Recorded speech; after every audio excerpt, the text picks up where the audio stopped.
It's the Practical Prayer Podcast on the New Thought Media Network, the recording session. And hey, y'all, did you miss us while we took off last week for the Anton retreat over there at Unity Village? I think people missed us a lot. I think so. I think they were either at Unity Village with us or they were sitting at home pining.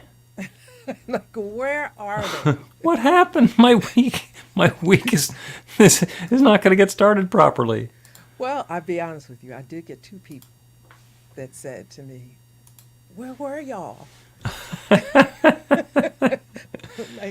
I was looking for y'all. You have, good talks. It was interesting. Two that's people nice. that don't know each other and very far apart. Okay. Different. Okay. The Anton retreat was spectacular. Mm-hmm. It started off with a concert. We had Nemo and Daniel Nahmod live in the same room together on Monday night, and each of them individually is awesome, and both of them together was over the top, and just that set up the whole week. And some really good talks and some really deep work. With people telling their stories and what they've been working on, and then there was retreat time where we got to basically have the afternoon to do whatever spiritual process or practice we wanted to do. And some of them were workshops, and some of them were meditations, or I think there was a game time. You could play cards or Monopoly or whatever. And a lot of people just decided to take a nap. I can imagine. Yeah, Because it there was seems that. like it's probably like continuous energy going on. There's a lot. High energy. Yeah. There's a lot. And the grounds at Unity Village are gorgeous. I mean, it's Mediterranean architecture, which you do not really find a lot in Missouri. And a huge tower, it's like 8 or 12-story tower, that sticks up completely. You can see it from, a dozen miles away. And there's grounds with nature trails and lakes and streams and all that stuff. So there's plenty of elbow room and flexibility for doing stuff. Lots of Stuff, yeah. And it was, so that was, that fed my soul. And since I was the retreat chair and the administrator for Anton, it was a lot of work. I'm sure. Yeah. I found myself quoting you when discussing the week. Oh, well, okay. What quote did you use? It's a lot. One day I'm going to say something deep, right? And so I'm going to be quoted for something deep. Oh, I quote you for deep stuff all the time, but you do have the ability to look at things that are going on and you nail it. You say, yeah, that's a lot. That's a lot, because there's the tendency for people to figure, they've gotten themselves into the middle of something and they're just doing whatever they're doing. Head down, plow forward, keep hitting the nails with your hammer. And you very wisely point out, yeah, that's a lot. Oh, I think you start there, because then you can get overwhelmed with whatever. And if you know it's a lot, then you handle it differently. Yeah. See? So it's wise and prophetic. Okay. Doesn't seem like it, but then again, I'll take that. there's Jesus wandering around just saying stuff, and people are like writing it down, and 2,000 years later we're quoting it. It's like I was just ordering lunch.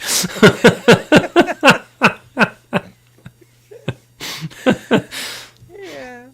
But you know what? I'm learning. First of all, I can't get over how much I'm still learning.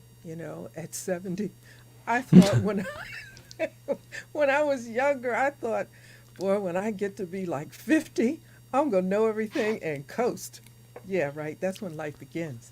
Yeah. So Yeah. but in all seriousness, I'm amazed at how much I continue to learn and think, oh gosh, am I like still learning? Yeah. Yeah. I can understand your feeling that way, about having a goal of like, well, I'll know everything I need to know by the time I'm 50. And also, knowing you, that was never going to happen. That was just not in the cards. Now, well, I thought that you know how life works, and then you can go on and add new stuff. So you can add new stuff, but learning how life works is a lifelong process. I figured that much out.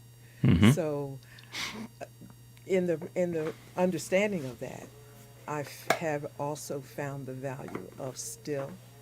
And when I say that's a lot, it's a lot in that. the Mm-hmm. value of being still and patient and waiting. And, I think, and I won't go too far on this, but, patience is the waiting without the expectation kind of thing. It's just Hmm. like be still and chill, and that's more than a notion, but it makes sense. Yep. Yep. Yep. So you have two huge topics for the Practical Prayer podcast this week. And oh, by the way, let me just say, as I often do to the folks on who are watching on New Thought Media Network and the recording as well, this is the pre-show. So basically, we're going to record our episode number 123, as easy as episode 123 of the Practical Prayer podcast, starting in a minute or two.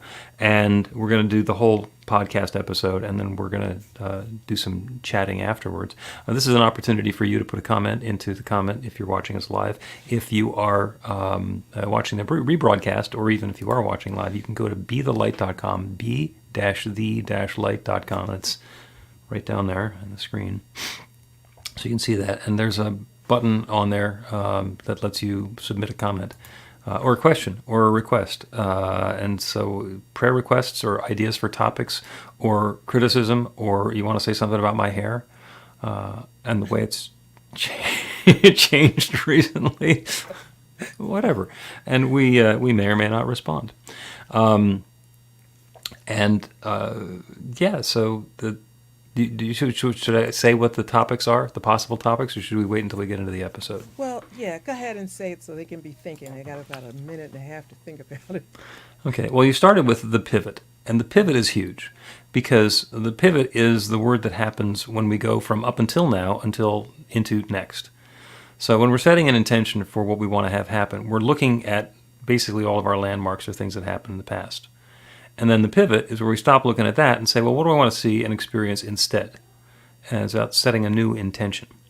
So it turns out that that's where the transformation happens. If we are looking in the rearview mirror, we're going to see what's behind us.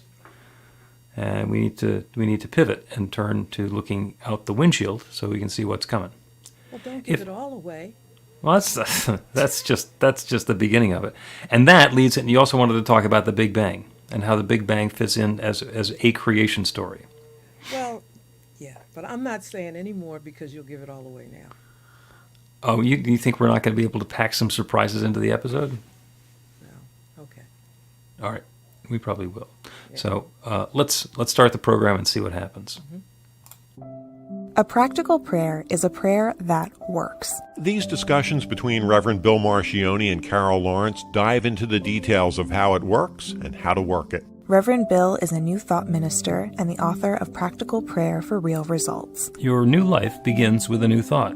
Carol Lawrence is on a spiritual quest, finding the New Thought teaching after decades on the pulpit in 3 different traditional denominations. I've got some questions. Together, they're exploring the philosophy and activities that come together from many of the world's religions to create the practical spirituality that is New Thought.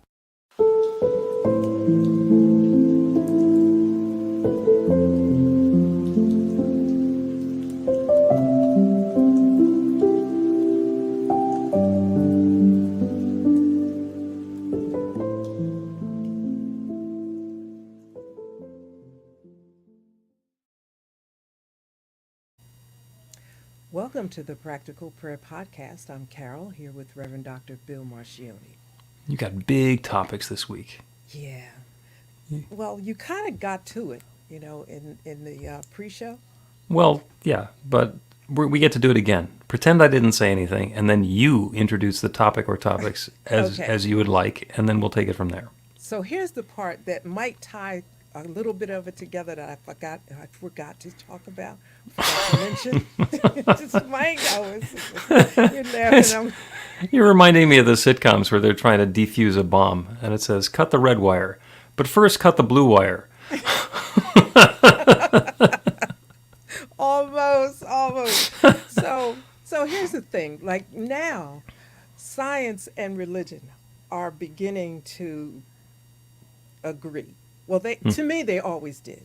Always, no matter, even when I was on the most traditional side of the street, I always thought that there was a point or an intersection of science and religion. But nobody liked it. I couldn't prove it, so I let it rest. Now it's a thing, and it's just making total sense. However, there's still that points that I don't want to say don't agree. I think they agree. We just need to understand how. So from that, it's the Big Bang, and I mentioned to you that I do not understand it in detail. I understand it like anybody else who went to class and did their homework and paid attention. I got about that much information from the Big Bang, but also the creation story, the 7 days. So the Big Bang seems like this mass chaos of something that just happened, and confetti and creation just happened how it happened, as opposed to the creation story in the scripture. Everything was very orderly, happened, 1, 2, 3. So since I know that there's a point at which there is agreement, I'm trying to find it. Okay. I think the first part is the perspective from which the story is being told. Now, we will talk more about the Big Bang and what that means and what the physicists say about it. And by the way, in the opening line of The Science of Mind, Ernest Holmes, closing in on 100 years ago, wrote, "We all look forward to the day when science and religion will walk hand in hand into the future." And that was in 1938. So, and he was right. I mean, he was a contemporary with some of the big physicists and the people who were doing all that theoretical work, and they were starting to talk about quantum physics then, and that continues to be what he's talking about. The idea of how the story is told. We just had new neighbors move in next door, and the story of them and their new house is very different than the story of the first people who moved into that house in 1950. Because in 1950, the story included clear-cutting the lot and bulldozers and concrete foundations and production and construction schedules and so forth, and then eventually included putting furniture in the place. The new people story doesn't include any of that construction stuff. It includes shopping and negotiating and then hiring a moving company. So their creation story is different than the creation story. And the the creation story in the Bible, in the beginning there was darkness and void, and God said, "Let there be light," that takes place about 6,000 years ago, if we are following those timelines. Well, the Big Bang could have been 14.2 billion years ago, and we only think that based on Newtonian physics because that's how far back we can see. There's no light that has been traveling more than 14.2 billion years that we can see. So if in fact that was a bang, and that's the physical, the Newtonian physics explanation is the right one, it's 14.2 billion years. Might be longer. Might not even be relevant. Doesn't matter. If you have a lead up that's 14.2 billion years and you tell the story from the last 6,000 years, it's a moving in story. Yeah. It's not a creation, it's a moving in story. You know what? From my perspective, where I said like the broadcast is over. I spent all this time thinking about this, and here you come and sum it up with a move-in story. Well, does that make sense? I mean, it makes perfect sense. It really does, because it just makes sense. And if it turns out that we're living on a planet that didn't actually have any land, and we wound up having gills and fins rather than hands and the stuff that we're doing, and we were able to evolve ourselves to the point where we're controlling our environment, it'd be a completely different creation story. Mm-hmm. In the beginning, God said, "Let there be water." It turns out that's the important thing for us. Well, you know what? If you had told me the move-in story in the pre-show, And you see, you thought I gave it away. You Yeah, I thought I gave did. it away in the. I didn't. No, there's nuance. Okay, so I can accept All right. that. All right. So we are going to move on to the pivot. Yes, because the pivot Wow. is yes. That Okay. was the. I don't think we ever exhausted anything that quickly. Well, you were ready. You wanted a summary answer, and you didn't think it was possible. And there I was with an idea. And by the way, I hadn't thought of the move-in story before, but just the vastly different timescales, and maybe that's how these tie together.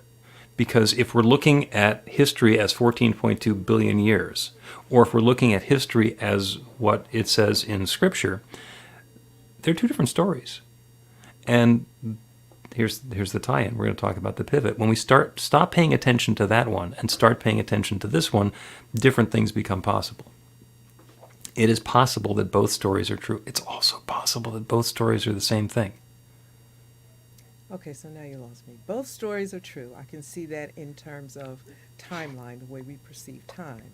I can see that because in the from the Big Bang to the creation story, as in the Bible, anything could happen. Mm-hmm. So I'm good with that. It doesn't matter all that much. It's just nice to make the tie or the connection. For me, some people don't care. It's all right. But now, if you're going to go even further, I'm not sure about that. If there were somebody in biblical times who knew something that nobody else knew, and you can make it anything, how to fly a 747, or how to make an iPhone, or something so far advanced. If it's somebody who understood quantum physics in those days, there wasn't any language for it. They would sit there with all these great ideas in their head and have no way of explaining it. So if, in fact, somebody were aware of the singularity and that there was that Big Bang, that oneness from which everything came, and it's just that one expanding, they might say it as, in the beginning there was darkness and void, and God, the one, said, be something, and there is.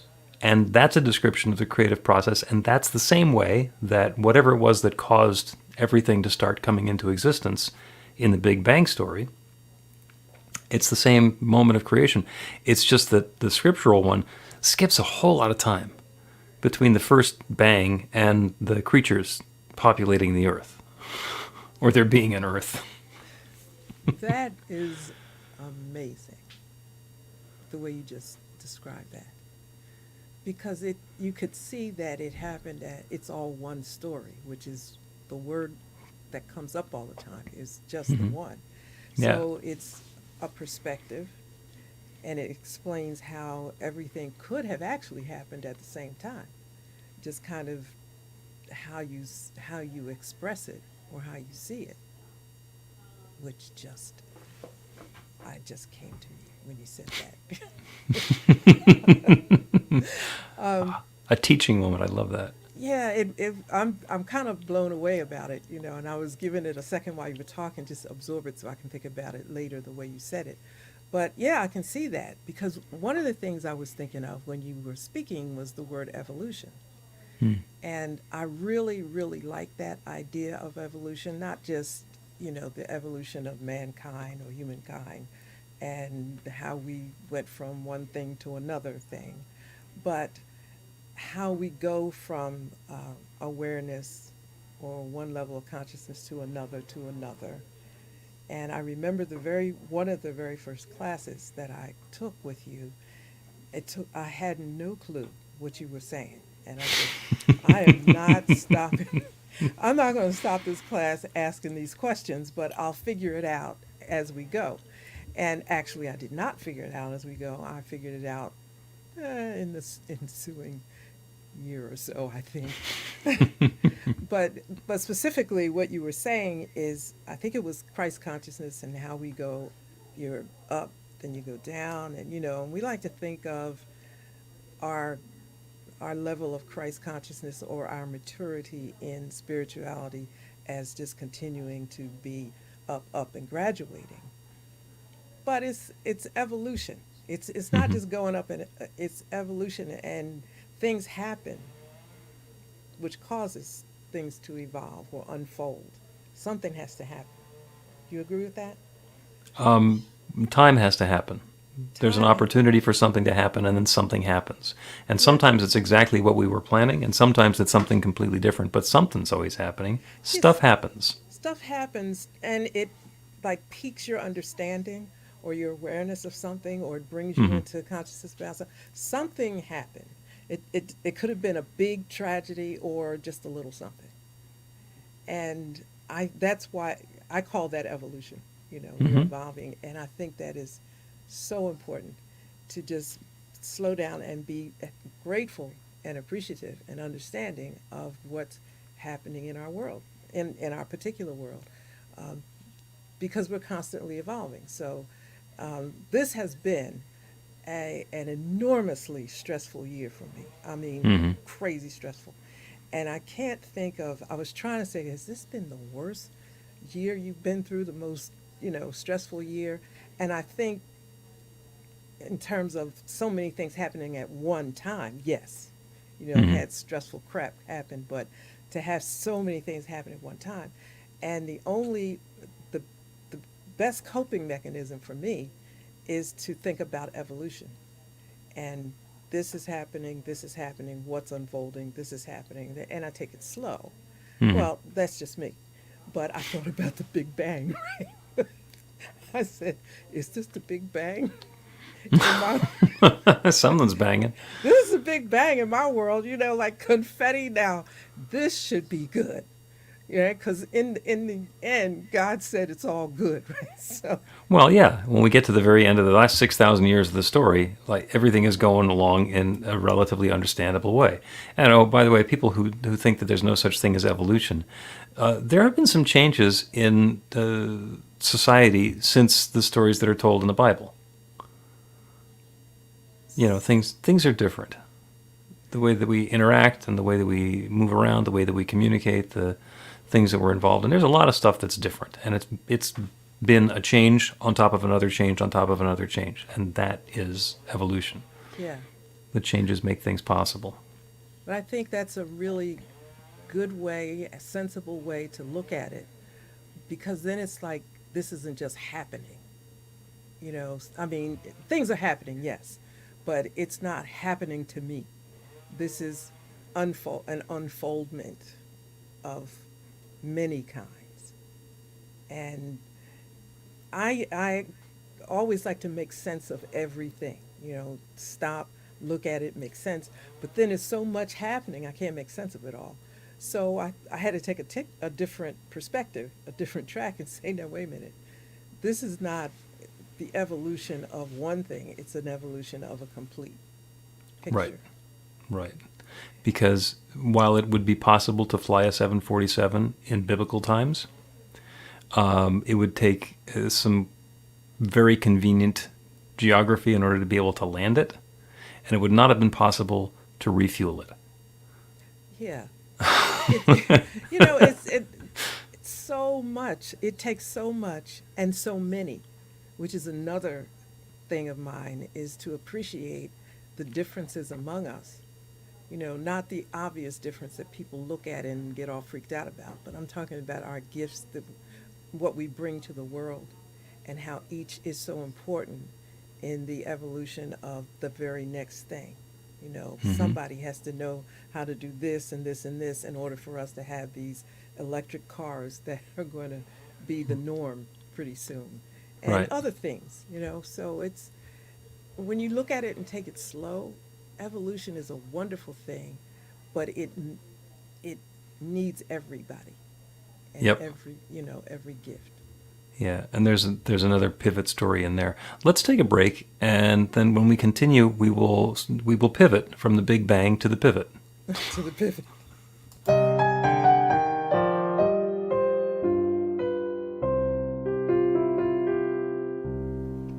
Are you ready to get results? Now, that's not a rhetorical question. Are you ready to get results? RUR2GR. That's actually the abbreviation for the steps in a practical prayer: recognition, unification, realization, gratitude, and release. with a couple of extra steps in there in case some doubt creeps in along the way. RUR2GR. This class is about the prayer technique that's common to all of the spiritual practices and religions in the most effective prayers that they have. And by effective, I mean that the prayer works. It actually creates a change in the experience of the person doing the prayer. It gets a result.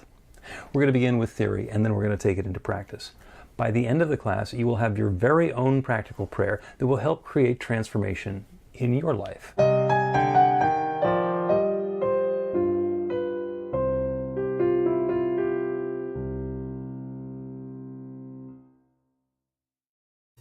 Welcome back to the Practical Prayer Podcast. I'm Carol, here with Reverend Dr. Bill Marchiony. We were having a conversation about the Big Bang to begin with, and you had also brought up that you wanted to talk about the pivot, which is switching from what has been up until now to what's coming next. And I think you tied them together. I think the pivot is about being able to change perspective. And the origin stories of the Big Bang and in the beginning there was darkness and void and God said, let there be, are two different ways of looking at the creation, what brought us from there to here. And that's in a lot of ways the pivot. And one, you're looking at the whole big, huge span of history. And the other, we're looking at the growth and development and evolution of humanity and the way we came about. And right before the break, you're talking about the way people bring different gifts. Mm-hmm. And everybody has their own unique set of gifts and talents and skills and abilities, and things that fill them and feed them, and things that scare them and and make them turn and run or fight. And when we recognize that there's somebody who's different than we are, there is the possibility to go tribal, circle the wagons, want to defend ourselves and attack the other. And it is also possible to say, there is the opportunity for God's gift to shine as that other person, and since they're willing to do it, I don't have to. Yeah. And to be able to embrace all of the differences and the diversity, and instead of defining it by how different it is than we are, look at what the gift is. Yeah, and that's a mindset. It reminds me when I was pastoring, when people would join the church each Sunday, I was thinking something that a lot of people don't always think. I'm looking out there thinking, wow, look at what God is bringing us. Wonder what they have. And then I'd think it must be something that's being planned ahead because they're here and they're bringing something that we don't have. And I used to really get into that. But so maybe I was into it by myself sometime. But I really believe that. Yeah, there's a brand new possibility is walking in and sitting down in front of you all the time. Right. And if we start with judgment and say, well, how different is this than what I'm used to, and is this what I wanted, then we lose the possibility of finding out where the gift is. Yeah. How about it's going to be different than what you're used to, right?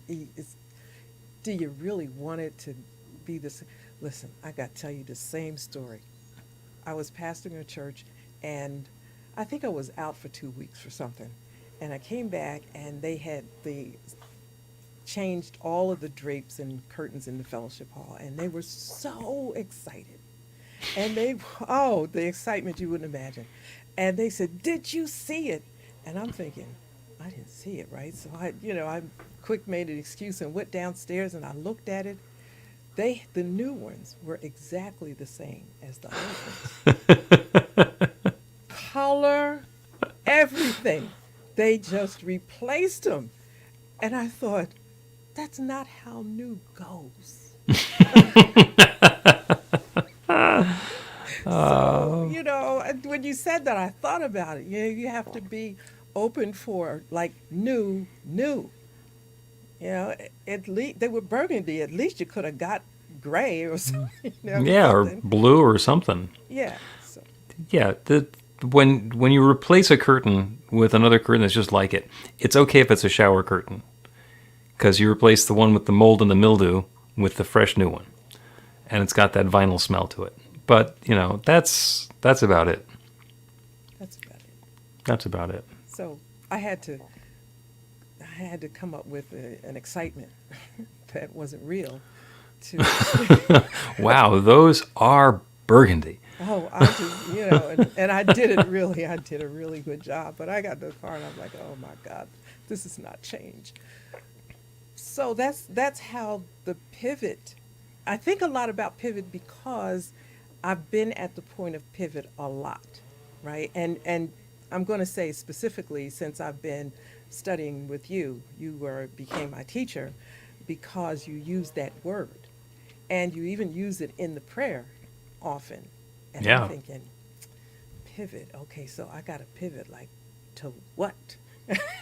You would say from what was here to here. It takes a little work, a little Hmm. energy, a little thought, but you can't skip it, right? It's like a pivotal point that makes this is the point that if you don't make that pivot, it's not going to work. Right. Yeah. Right. And we can stretch it out a little bit. The description is from my friend Robert D. McDonald, who has 4 questions. And the first 3 are crucial to the pivot. The first question is, are you happy with the experience of life that you're having now? Yes or no? It's a really simple question. It's a yes or no question. If you answer yes, then you're done.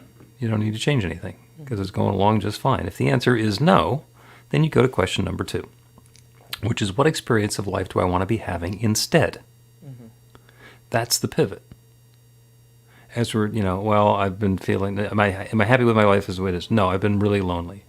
So the answer is no. Okay, what do you want to have instead? Well, I want to have a life partner. I want to have a friend. I want to be part of a mahjong group. Whatever that looks like for you, then you can say that's what you want to have instead. And that sets us up for the third question is, once you have it, how will you know that you have it? And that quantifies it, and it keeps you from getting into those stuff. I want to be happy. Okay, well, once you're happy, how will you know you're happy? Because you know what? On a scale of happy to unhappy, all of us have a little bit of happy, even on our unhappiest days. So the idea is to very clearly identify, once you have it, how will you know you have it? Yeah. And those are the 3 important ones. And then the fourth question, which turns into a whole spiritual practice, is what's keeping you from having it now? So, and that dives deep into psychological issues and barriers and resistance, and there's going to be forgiveness and surrender and allowing and opening. So there's a lot of meat in the fourth one. But the first 3 are all about the intentionality and our experience and getting into the pivot. Wow. That's a whole section all by itself. A whole body of work or energy work by itself. Yep. And that's the pivot. And the term that we can use as we pivot, as we're describing a story and telling a tale of woe about things that have not gone the way that we want them to go, or how people have done us wrong, or how we've been victimized by circumstances, or whatever, up until now. I'm not good with money up until now. I haven't been able to stop drinking up until now. I've had a problem with my weight up until now. And that lets us go through that process. Okay, what's the experience I want to be having instead? And we live in a universe where the creative power that creates everything is always saying yes. It only has one answer. It says yes. And if I say I don't want to be lonely, it hears lonely and says yes. Because that's all it's got to go with. We're defining our experience by what we don't like, and since that's the only description that we have, that's what it's going to say yes to. What does not lonely look like? Because it could look different. It could look like a huge family reunion. It could look like one other person who may or may not be of the opposite sex. So let me get this straight then. What we're doing is being specific, because when you say I don't want to be lonely or talk about what you don't want, I've always had trouble with that, because if this is not what I want, it's just difficult to play that out until you just describe what you do want. Right. So, And we don't need to specify, well, I want it to be her, or I want it to be a tall, leggy blonde, or I want it to be this particular job working for that particular company making this amount of money. We can describe the sorts of things that we'd like to have. So the reason that I want it to be a tall, leggy blonde is because I want to be together with somebody who is the height that matches mine. And I have a predisposition to blondes. So, and when I'm around them, it makes me feel X, Y, or Z. Well, if we let go of it's got to be a blonde, and it's I want to feel this way, then there's a lot of latitude that gets opened up for the universe to give us exactly what it is that we're looking for. I have a friend who wanted a relationship, and he didn't have one, and he did a very specific exercise where he made a list, and he's very detail-oriented. The list was 3 pages long of what he was looking for in a life partner, and his wife, they've been married for years and years and years now, wrote a similar list, and in their 3-page long lists, there's, I think, he was thinking of a blonde, and she's got dark hair, and he was thinking about somebody who's short and she's tall, but other than that, everything on the list matched up. Everything on the list matched up, and he doesn't now care what color her hair is, because they are deliriously happy together, and all he wants to do is be with her and be able to do what he can to make her happy, because that makes him happy. Mm-hmm. That's the important part of the relationship. That's what's on the list. And by having that 3 pages of stuff, there's a lot of room for that goodness to show up. And that happens in so many different ways. Yeah, that's a maturity though, to know that what's important and what isn't. I don't think you know that until you start making the list. Right. Well, I've told you the story about my daughter when she was going to college, and actually she was about to graduate from Temple with a journalism degree, and she had one class left to go. And we said, well, where do you want to live and what do you want to do? She says, I don't know, but I don't want to live in Philadelphia, and I don't want to have anything to do with journalism, and I'm nothing involved in showbiz. And she grew up in this teaching, so she knows the power of intentionality.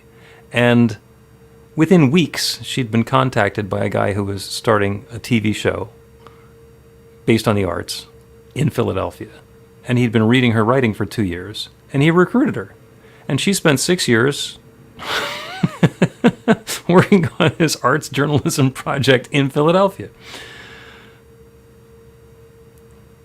And loved it. Mm-hmm. But that was all she said.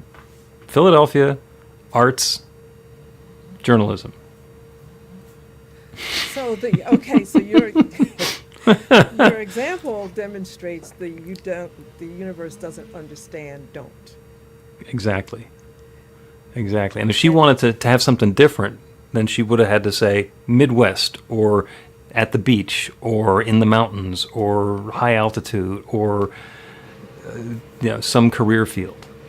I want to get into auto mechanics, forestry. So what's the problem with the universe not understanding don't? How is that? Because I know it doesn't understand language and everything, but I mean, that's pretty clear. I don't want to live in Philly. So technically the universe would live in Philly. Right. So but I don't want to live in Philly. Okay. Well, what happens if you're right across the street from Philly? If you're on City Line Avenue and you're on the north side instead of on the south side, is that still Philly? Technically it's not Philly, but it's still Philly. Yeah. Okay. Well, where do you want to live? Because you can move into the suburbs, and it's very difficult to rule out all of the possibilities in an infinite universe. Okay. I don't want to live in Philly. Okay, so that leaves me an entire universe, and that's even just narrow it down to land on planet Earth. There's still an awful lot of them. So is it the idea of Philly? Is it the flavor of Philly? Is it some place that has ever been named the city of brotherly love? I get it. I really do. I really do get it. It's just that my friends and I often talk about this. It's a lot of work You It have is. to be specific because, okay, this is what we say. God gets it wrong. Spirit, and we're talking to spirit in our little, lunch or whatever. Listen, you're not listening to this because this conversation is not for you because you usually get it wrong. So we'll talk about something else. But it feels like that. Like you got to be so specific. Yeah. And that's kind of. And I have this experience with my family. So we decide we're going to go out to dinner. And they say, well, where do you want to go? I say, well, I don't want to go to Chinese food. It's like, I didn't say, where do you not want to go? I said, where do you want to go? Because if you're going to rule out every cuisine and every restaurant within 50 miles, it's going to take a long time. How about if you give me three places that would be okay? Okay. And then we can get to yes. And by the time you give me 3 of them, and they're all 3 are Italian restaurants, then I got a pretty good idea of what's going to make you happy. Yeah, I got you. Okay, all right. You So- know stories. Put Yeah, them right together. Got it. yeah. It's once you have it, how will you know that you have it? Well, because I will be full of meatballs.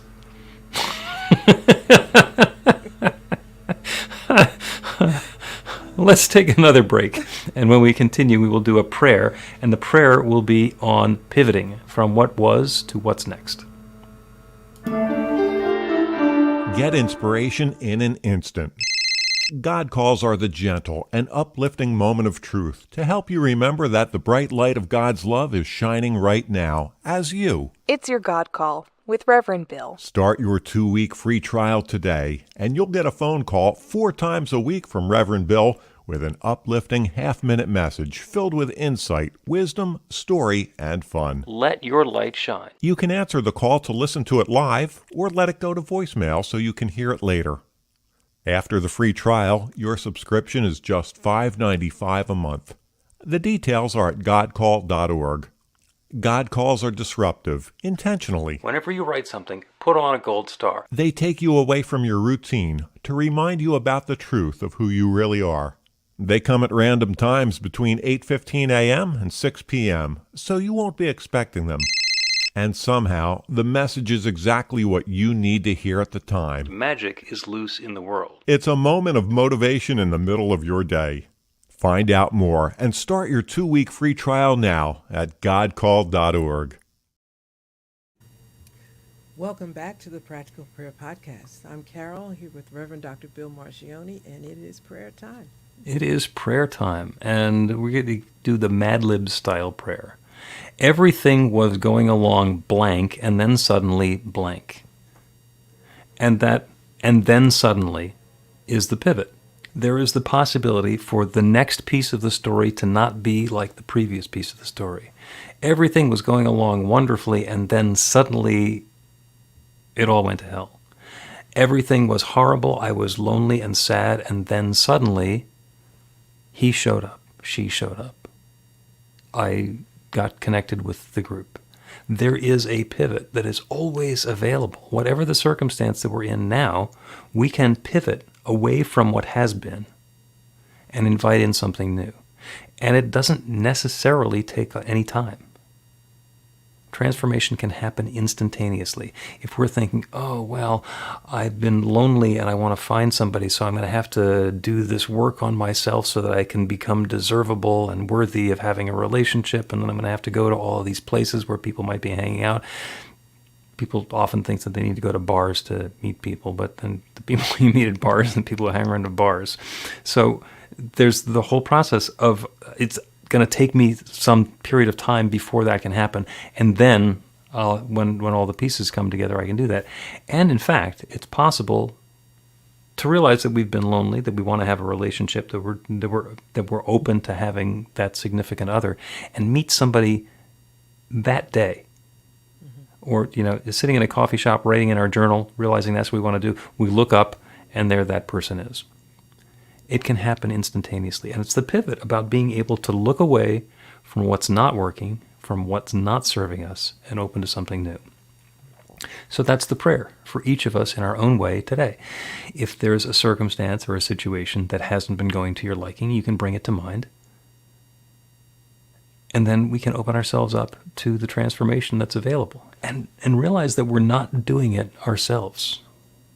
We're turning our attention away from our small self to that infinite creative power, that divine presence, the one we call God or Spirit or nature or the Creator or the Big Bang or whatever it was, that creative force that has created everything that exists, that one power and presence that shares itself through and as and in every part of its creation. Everything is that divine love expressed in a unique and particular way. That includes me. That includes everyone who is listening to this prayer. Everything, everyone, everywhere is that divine creative presence expressed in its own way. And so, because we are part of that one creative power, we are using that creative power to create this next new experience in our life. By turning away from what's not working for us, and identifying the feeling, the tone, the texture, the flavor of that next experience that we desire, by setting that as our intention, we activate that infinite creative power. We invite it to create that newness for us, to bring the people and the experiences and the prosperity and the circumstances together in a way that is uplifting and harmonious and joyous and what we describe as good. That power is acting now for each of us in our own way, differently for everyone, but unique and wonderful and exactly perfect for each one of us. And I'm grateful for it. I'm grateful for the way that the goodness is coming together. I'm grateful for the awareness of this creative process. I'm grateful to be able to speak this word of intention and release it into that same creative law that creates everything. And to know that that transformation is now underway. This good is happening now. So this deep feeling of thanks, I speak this word and I release it into that law, and I know that it's so. And so it is. The Practical Prayer Podcast with Reverend Bill Marchiony and Carol Lawrence is a production of BeTheLight.com, be-the-light.com, where you can find more information about practical prayer for real results. Our theme is by Music of Wisdom. You can learn about the spiritual community of New Thought Philadelphia with daily guided meditations, Weekly celebrations of spirit, and Reverend Bill's classes in practical spirituality at newthoughtphilly.org.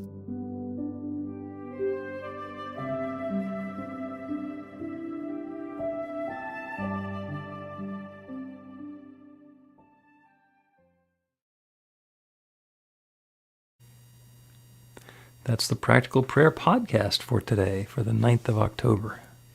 Well, I think we covered it quite well, don't It was quite a broad swath of topics. But I Start- felt like it was broad, but I It really was. felt like we made sense of each one and they made sense together. We did. I think that's, but episode 1, 2, 3. It took a while to gonna get say to the point where we could do that. I was going to say, what a perfect example of evolution, because I'm telling you, I don't think we've done that before. We usually, although I think it's great fun, the conversations are really great, but this one kind of tied it together. Okay. Yeah, well, I was able to tell you one quick story to get you through the Big Bang. It's like, oh, okay, we're done with that. Which is, We're done with that. I got it. yeah, Okay. pretty unlikely, but there it was. Mm-hmm. All right. Thank you to everybody who is watching and listening on New Thought Media Network, either the live stream or on the recording. Again, if you have a question, comment, suggestion, or prayer request, you can go to BeTheLight.com, be-the-light.com, and there's a submit button where you can put in your stuff, and then it'll come back out this end on the podcast recording, which we do every Monday. That's a lot. That's it. That's all a lot. Yeah. I'm just happy I'm wearing my brand new Anton sweatshirt. I see. Yeah, because the old white sweatshirt was quite gray. And this one actually is fresh and white. And I've Is it? learned, yeah, it is. Great. Okay. Yeah. I've learned not to wash it with the jeans.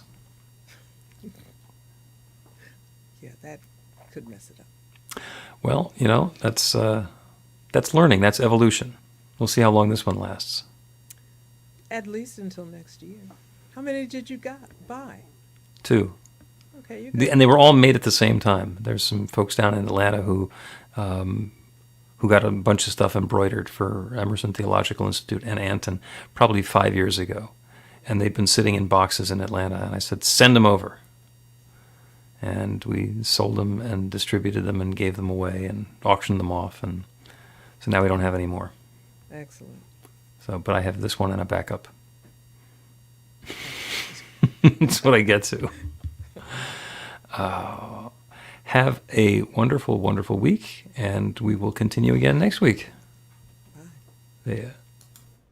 Please help us say thank you to our organizational sponsors, including the Hepperlin Foundation, Affiliated New Thought Network, International New Thought Alliance, Science of Mind Archives and Library Foundation, Center for Spiritual Living Denver, Center for Spiritual Living Midtown, New Thought Philadelphia, Planned Happiness Institute, Summit Center for Spiritual Living, One Heart Retreats, Center for Spiritual Living on the Lake, Unity Spiritual Center, Kitchener, Om Center for Spiritual Living, La Mesa, Satya Center, Center for Spiritual Living, North Jersey, Unity of Savannah, and Center for Spiritual Living, Seattle, as well as all of our individual donors. Thank you for making New Thought Media Network a place to be. Please come be you. And remember, like, share, and subscribe. New Thought Media Network, positively inspiring.